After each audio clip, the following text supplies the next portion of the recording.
Soma dusome Bibiliya twunguke byinshi ni buri munsi ku Kibabi TV, aho tuzajya dusoma igice cyo muri Bibiliya.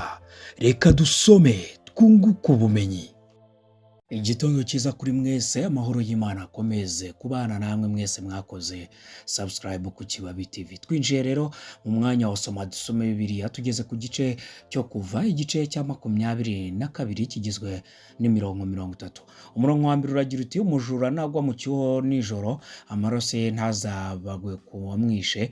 Umurongo wa kabiri: ariko niba mwica izuba rirashe, amaraso ye azabakoraho kuko yari akwiriye kwigura, kandi n'aba adafite icyo yigura nibamugure kubw'ubujura bwe. Umurongo wa gatatu: nafatanwa ibyibano, inyibano ikiri nzima, naho yaba inka cyangwa indogobe cyangwa intama ariheho ebyiri. Umurongo wa kane: umuntu niyonesha umurima cyangwa uruzabibu by'undi, cyangwa niyihorera itungo rye rikona umurima w'undi, amugerera imyaka irushaho kuba myiza yo muwe murima cyangwa iyo mu rwe ruzabibu ayimuriye.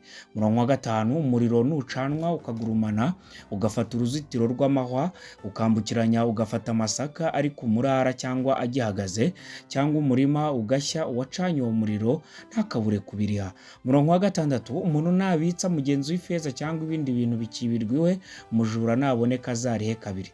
Umurongo wa karindwi: nataboneka, nyiri urwo rugo yigira imbere y'Imana ngo arahire yuko atiyibishije ibya mugenzi we.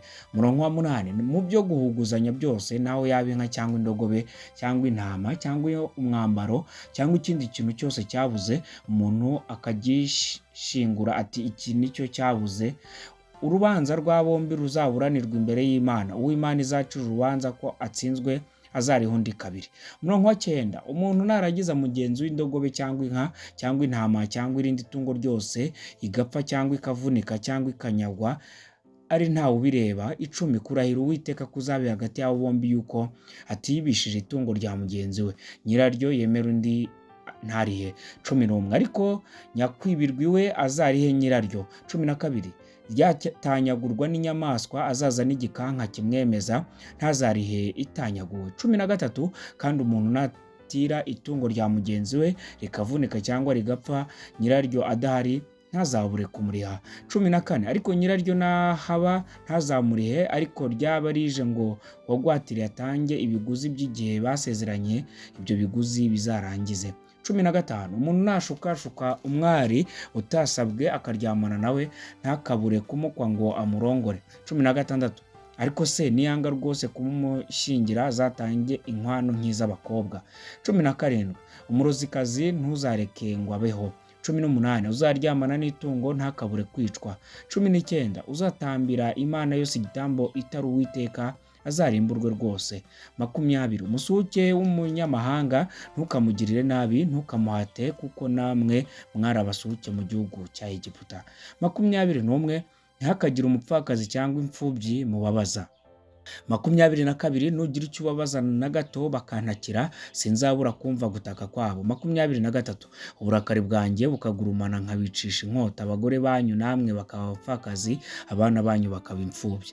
24: nuguriza ifeza umukene wese wo mu bwoko bwanjye muri kumwe, ntuzamugirire nk'uko abishyuza bakora, kandi ntimuzamwake inyungu.